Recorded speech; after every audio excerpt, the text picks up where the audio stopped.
સુરક્ષાના પાલ વિસ્તારમાં તાજેતરમાં મોટા પ્રમાણમાં કોપર કેબલની ચોરી કરનાર વ્યક્તિને પોલીસે ઝડપી પાડવામાં સફળતા મેળવી છે. પાલ પોલીસે ટેકનિકલ સર્વેલન્સ અને બાતમીના આધારે ચોર ઇસમને દાહોદ જિલ્લામાંથી ઝડપી પાડી જેલના સળિયા પાછળ ધકેલાવી છે. પોલીસ સૂત્રો પાસેથી પ્રાપ્ત માહિતી અનુસાર પાલ પોલીસ સ્ટેશન વિસ્તારમાંથી કોપરના ભારે માત્રામાં કેબલની ચોરી થવાની ઘટના બની હતી.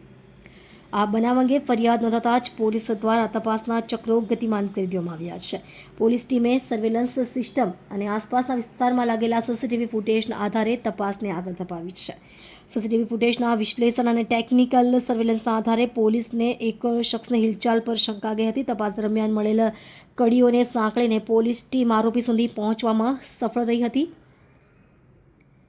પોલીસે ઝડપી કાર્યવાહી કરતા આરોપીને ગોધરા વિસ્તારમાંથી તેની અટકાયત કરવામાં આવી હતી.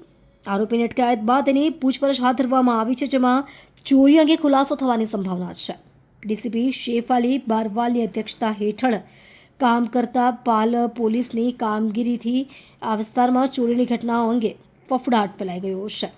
પોલીસ દ્વારા શહેરમાં ગુનાખોરી પર અંકુશ રાખવા માટે સતત પ્રયાસ કર્યા હોવાનો સંદેશ પણ આપતા જણાવ્યું કે કોઈ પણ ગુનેગાર વ્યક્તિ પોલીસની પકડથી છટકી શકશે નહીં.